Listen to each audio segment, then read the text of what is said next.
2005 Land Rover Defender. This one, as you can probably see, has had an absolute fortune spent on it through varying companies. The main one being Outlander, which if you know your Land Rovers, they build some spectacular stuff. Originally a diesel, so it's 2005 90 diesel. This one, again, we've got receipts and everything to go with it, has had a conversion to the 4-litre V8 petrol. The same engine you'd find in an early or late, Discovery 2 V8 and I believe P38 Range Rover V8 with the automatic gearbox, which actually I have taken it down the road. It's spectacular to drive, really good, a lot nicer, a lot more suiting to the look of the car than your TD5 5-cylinder diesel. As you might be able to see on the camera there, we've got a galvanized chassis and a whole load of other upgrades. I did have a quick flick through the invoices and I think I stopped reading at about £60,000 in the last 5 or 6 years, but we will detail everything to do with that in the description. But we'll have a good look at the bodywork here, we'll check the interior out, and then we'll go for a cold engine startup. Like I said, I have driven it down the road, it drives fabulously. Starting on this driver's side, you can see it is that lovely metallic black with body coloured arch extensions there in lovely condition all the way across there. Front wing, normally you get a bit of sort of crud stuck in these seams, but this one's all good, as you can see. It's got high force intake covers. All the seams along the front here are lovely and tidy. It's got the full LED conversion as well. Rest of that wing, there's no signs of any marks at all on that. Got a little bit of a scratch just there. Other than that, all good. And again, it's got matching high force side intakes. It's on the very late Defender sawtooth alloys in gloss black, and we've got BF Goodrich all-terrain tyres all around, which really look the part. They're a really good tyre for this car. And then, like I said, in here we've got galvanized liners, galvanized chassis. As far as the eye can see, it's galvanized, really good. And if we pop the camera underneath, you see, really nice and clean. It's obviously not been down any green lanes or off-roading since it's been finished. Even the steps, they're all lovely and clean. Normally they're, at least the fixings are rusty, but it's stainless steel rivets, stainless steel fixings all the way across there. Stainless steel fixings in and they're the security ones as well, because obviously you can't just on a normal Defender take the door off and away you go. But these look to be the stainless steel security ones. No corrosion coming through, or no issues on those hinges. And then the other area you want to look at this point is the tombstones, which are these sections on the windscreen. These ones, again, lovely and clean all the way across. That windscreen seal is nice and soft. It's not dried out or cracked. And all the way around there, nice and tidy. We'll have a look at the other side when we get around there. No marks to note on the driver's door. If we look at it sideways on, you can see it's lovely and straight all the way along.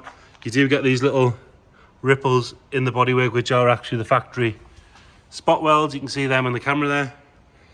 And it has been converted to, or it's had Mass Eye side windows fitted, which if you can just see on the camera there, this whole section is a window.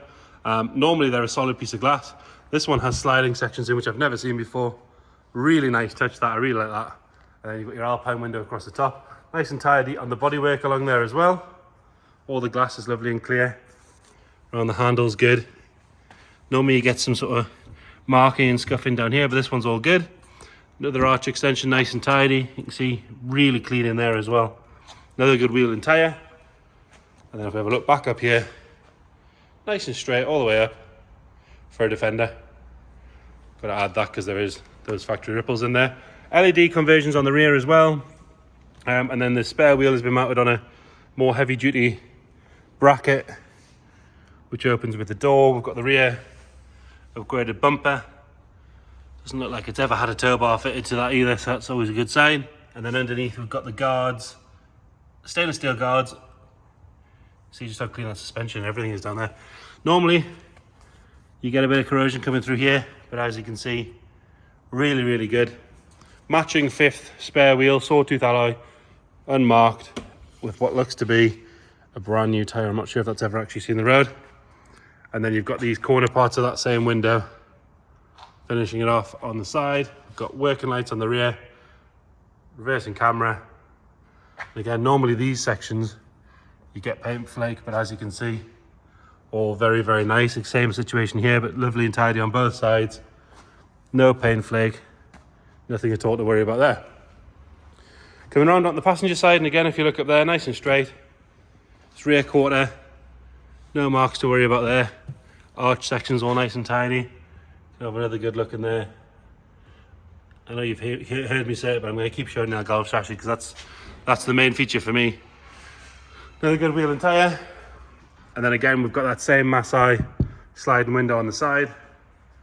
These look like they're brand new. They're really, really nice. Paintwork's lovely on this corner as well. If you look down the side there, there's no marks to note. And again, side steps, really, really good. All nice and tidy under there. We've got, if we're being really picky, a couple of light scuffs in the paint where people have been getting in and out. But you do have to really look to see that. All the seals around the doors and the windows are all lovely. And then around the tombstone area on this side, around the vent area on this side, nice and tidy. Nothing at all to whinge about there. Same goes for up the top there. Coming down up the front wing on the passenger side. Again, same story, lovely and tidy. Inside the arch, all nice and clean. Final good wheel and matching tyre. Got the high force cover on there as well. Now the bonnet looks like it's had a bit of a reaction in the paint. If we get the camera close, you can see this sort of little bit slight bubbling in the paint. It's under the paint, it hasn't broken the paint, but you can see in the camera if we move it around, it's almost like a reaction in the paint when it's been done. Nowhere else on the car that I can see, but just on the bonnet for some reason. And then if we're being really picky, some of the gloss finish has been washed off the Defender badge. I think they're about 21 quid on eBay to replace. LEDs on all the front lights as well with the black surrounds. Both sides. And it does have the LED bumper bar should you want to put the extra spots in here. And it's got that nice aftermarket grille. If we have a look underneath, you can see it's got a gloss black guard on the front there. You can see how clean it is behind it. We'll get to the engine in a second. Really, it's the first 4-litre V8 I've driven in a Defender. It's definitely converted me. It's awesome. Door card on this side, lovely and tidy. It's got this quilted stitch section, white stitching all the way across. Obviously much nicer than the standard Defender door card. With this lovely, what I believe is aluminium door pull, a bit more of a premium feel. Black carpet, lovely and clean and tidy. And then it's got these really comfy sports seats with the matching quilting, matching stitching in there. Wheel detail in the description, everything of who's done the work, where and when, and the cost, because that's terrifying. Momo Prototipo steering wheel, which is kind of the wheel of choice for your upgraded Defender. Perfect size, I think. This one, the body's done 171,957 miles. Obviously, the engine hasn't been in the car for that whole journey, so we'll detail in the description what we know about how many miles the engine's done. Going into the back, and again, even the that's all been retrimmed, lovely and tidy. You've got your full fitted rubber mat all the way across, and it has had the bulkhead professionally removed, so you can get those seats a bit further back with the cross brace, which again is a very common mod. I appreciate it's dark in here, but that is really worth doing. Headlighting is Alcantara and really very nice. And then we have two side-facing jump seats with the belts on this side, shelf on this side. Really nice and clean and tidy in there. Those hinges make a big difference as well. It's not a real chore to shut the rear door. Again, nice and tidy on the passenger door card. There's no wear at all to these seats. They're really very good. Lovely and soft, very, very comfy. Obviously, you've got the automatic shifter in here, and then there is a controller down here, which I appreciate it's dark, you can't see. We'll turn the ignition on, maybe you'll see it that way. See that there? That's your controller for all the new modules for your gearbox and your new engine. It's got a Pioneer head unit as well, front and rear heated seats, front and rear heated screens, sorry, electric windows as well, which is a nice touch. Some additional speakers, give you a bit better sound quality because your standard speaker setup in a Defender was terrible.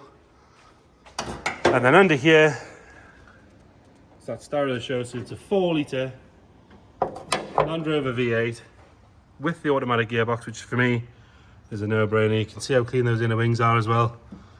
Really, really good. It's been parked here for some time. Nothing dropping on the floor there. We'll fire it up.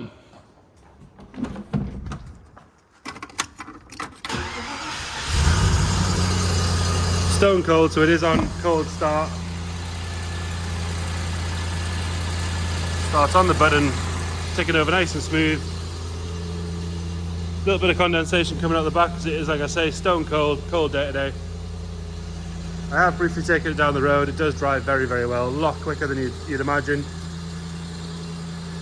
So there you have it, 2005 Defender 90. You can hear it coming off the cold start there. With a 4-litre V8, automatic gearbox, load of overlander parts, fortune spent on it. If you check the description, we'll detail everything else that we know about it. Any questions at all, please get in touch. Thank you.